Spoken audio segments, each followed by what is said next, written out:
तो हेलो दोस्तों, welcome two movie buffer. देखते थे एक बफर आज सभी का स्वागत है हमारे एक और वीडियो में। तो आज इस वीडियो के अंदर हम एक और कंट्रोवर्शियल मूवी की स्टोरी एक्सप्लेन करने वाले हैं और कुछ अननोन फैक्ट्स के बारे में बात करेंगे इस मूवी से रिलेटेड। और इस मूवी का नाम है फायर, जो कि आई थी 1996 में। तो चलिए बिना कोई देरी करे अपने वीडियो स्टार्ट करते हैं। तो फिल्म की शुरुआत होती है और हमें सीता और जतिन नाम के दो पति पत्नी दिखाए जाते हैं, जिनकी अभी नई नई शादी हुई है और ये दोनों घूमने आए हैं ताजमहल। यहाँ पर गाइड इन्हें ताजमहल का इतिहास बता रहा होता है। इतने में सीता कहती है कि मेरी फेवरेट फिल्म ताजमहल है, आप बताइए आपकी कौन सी फेवरेट फिल्म है। तो जतिन इस बात का कोई जवाब नहीं देता और सीता भी ये नोटिस करती है कि जतिन जो है उससे थोड़ा दूर दूर रह रहा है। तो वो जतिन से पूछ लेती है कि आप क्या मुझे पसंद नहीं करते। तो जतिन कहता है कि देखो अभी सिर्फ 3 दिन हुए हैं हमारी शादी को, तो इतना मत सोचो। फिर हमें अगला सीन दिखाया जाता है जहाँ पर जतिन और सीता अपने घर पर पहुंचते हैं, जहाँ पर जतिन की भैया भाभी और उनकी बीजी रहती है। भैया का नाम अशोक होता है और भाभी का नाम राधा, और जो इनकी बीजी है वो बोल नहीं सकती है। अशोक और राधा काफी अच्छी तरीके से जतिन और सीता का स्वागत करते हैं घर में। और राधा सीता से कहती है कि अगर तुम्हें कोई भी चीज की जरूरत हो तो मुझे बताना। और राधा यहाँ पर सीता को ये भी बताती है कि बीजी जो है बोल नहीं सकती है, उन्हें अगर किसी चीज की जरूरत होती है तो वो घंटी बजा देती है, तो प्लीज सुन लेना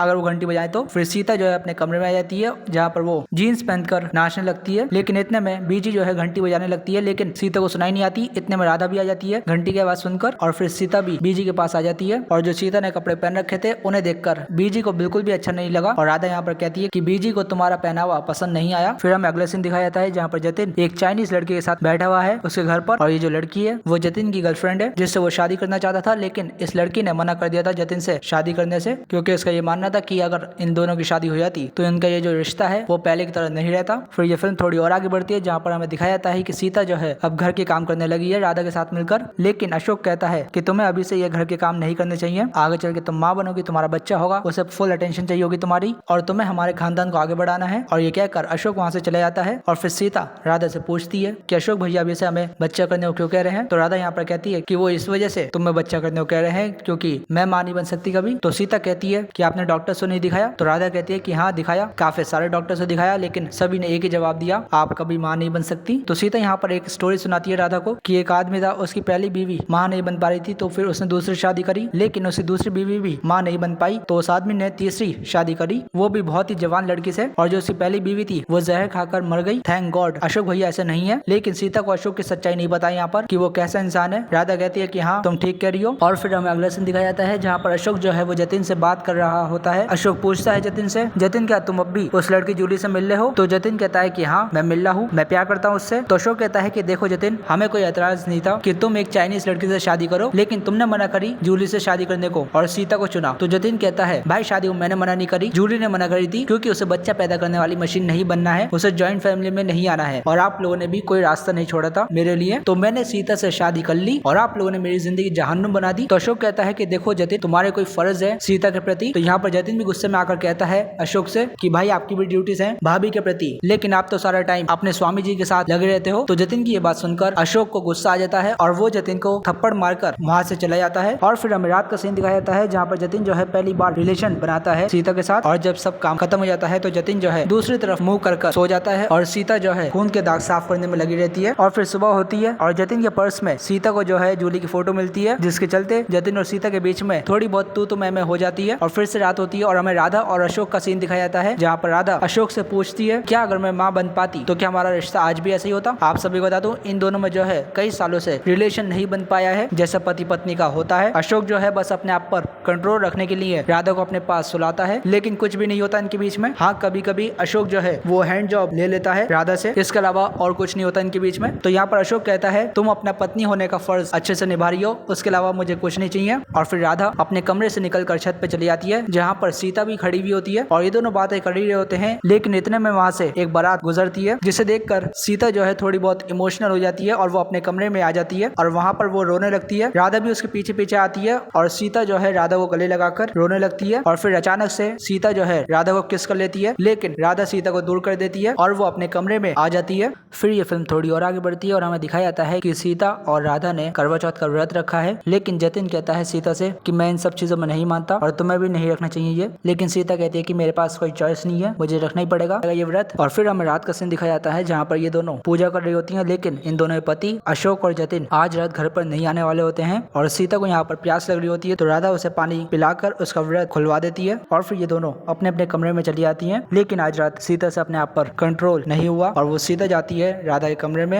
और राधा को किस करने लगती है और ना ही राधा अपने आप को रोक पाती है और ये दोनों दोनों इंटीमेट हो जाते हैं आज रात और यहाँ से इन दोनों का एक नया रिश्ता चालू हो गया था जो कि समाज की नजरों में तो बिल्कुल गलत था। सीता राधा से पूछती है कि हमने कुछ गलत करा, तो राधा कहती है नहीं। और अब इस रात के बाद से राधा और सीता दोनों खुश रहने लगी थी। पहले ये दोनों चाहती थी कि इनके पति इन पर ध्यान दें, इनसे प्यार करें, लेकिन अब ये दोनों ही चाहती हैं कि इनके पति जल्द से जल्द घर से जाएं ताकि ये दोनों एक दूसरे से प्यार कर सकें। लेकिन इन्हें ये नहीं पता कि इनके ऊपर किसी की नजर है और उसे ये बात बिल्कुल भी अच्छी नहीं लग रही है। और वो कौन है? वो है हमारी बीजी, जो कि कुछ बोल तो नहीं सकती लेकिन सब कुछ देख सकती है। उन्हें शक हो जाता है इन दोनों के ऊपर। अब एक दिन रात में राधा और सीता एक गेम खेल होती है। उसी के दौरान सीता जो है राधा को किस कर लेती है, लेकिन उसी वक्त अशोक घर पर आ जाता है और राधा को आवाज देने लगता है और राधा भी उसके पास पहुंच जाती है। अशोक कहता है राधा से कि आज रात मुझे तुम्हारी जरूरत है, लेकिन राधा उसे मना कर देती है और सो जाती है। और वहीं दूसरी तरफ जतिन भी घर पर आ चुका है और वो रिलेशन बनाना चाहता है सीता के साथ, लेकिन सीता भी जतिन को मना कर देती है और ये दोनों भी सो जाते हैं। फिर ये फिल्म थोड़ी और आगे बढ़ती है और हमें दिखाया जाता है कि जतिन और अशोक घर से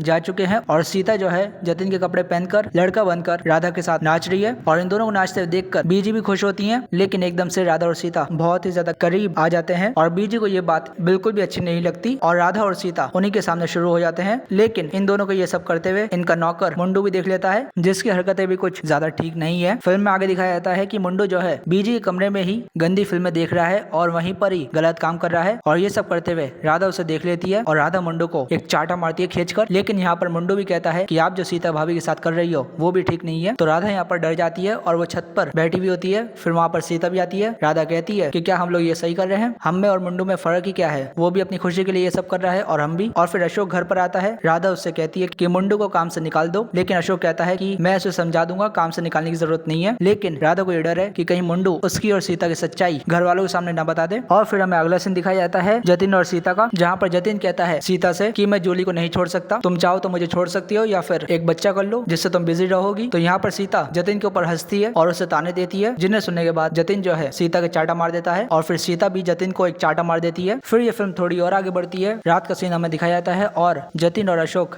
घर पर नहीं आने वाले हैं। अशोक अपने स्वामी जी के पास गया हुआ है और जतिन का आपको पता ही है। राधा और सीता कमरे में बैठकर बातें कर रहे होते हैं, जहाँ पर राधा सीता को बताती है कि पिछले 13 सालों से अशोक और मेरे बीच कोई रिलेशन नहीं बन पाया है, क्योंकि उसके स्वामी जी ने कहा था कि मर्द और औरत इसलिए रिलेशन बनाते हैं ताकि उन्हें बच्चा हो सके, लेकिन मैं तो माँ बन ही नहीं सकती, तो अशोक मेरे साथ कुछ करते भी नहीं है और ये सब पिछले 13 सालों से चलता आ रहा है। और ये सब बातें सुनने के बाद सीता भी थोड़ा बहुत सैड होती है राधा के लिए कि राधा ये सब सह रही है इतने सालों से। और फिर ये दोनों अपना कार्यक्रम चालू करते हैं और ये सब करते हुए मुंडू देख लेता है इन्हें और वो जाता है अशोक के पास स्वामी जी के आश्रम में और अशोक को सारी बातें बता देता है, जिसे सुनने के बाद अशोक जो है जल्दी घर पर आ जाता है और राधा और सीता को रंगे हाथों पकड़ लेता है और उन दोनों को इस कंडीशन में देखकर अशोक वहाँ से चले जाता है और मुंडू को काम से निकाल देता है। सीता कहती है कि चलो हम यहाँ से चलते हैं, लेकिन राधा कहती है कि तुम जाओ, मैं अशोक से बात कर आऊंगी। फिर घर से सीता चली जाती है और राधा जो है अशोक का इंतजार करती है और जब अशोक आता है तो राधा उससे बात करती है। अशोक कहता है कि मुझे लगता है कि तुम्हें कोई बीमारी हो चुकी है, तुम्हें बस स्वामी जी ठीक कर सकते हैं। लेकिन राधा कहती है कि मैं तुम्हारे साथ इतने सालों से रहते रहते बेजान सी हो गई थी, लेकिन सीता ने मुझ में जान डाली है। अशोक गुस्से में आकर कहता है कि मुझे लगा था कि तुम मेरे पाँव पड़कर मुझसे माफी मांगोगी, लेकिन तुम तो। और फिर अशोक जो है वो राधा को धक्का दे देता है और राधा की साड़ी में आग लग जाती है। आग बिल्कुल फैल चुकी थी, लेकिन फिर भी अशोक राधा की मदद नहीं करता है और उल्टा वहाँ से चला जाता है। और दूसरी तरफ सीता राधा का इंतजार कर रही होती है और राधा बुरी हालत में सीता के पास पहुंचती है और वहीं पर अपना दम तोड़ देती है और यहीं पर ये मूवी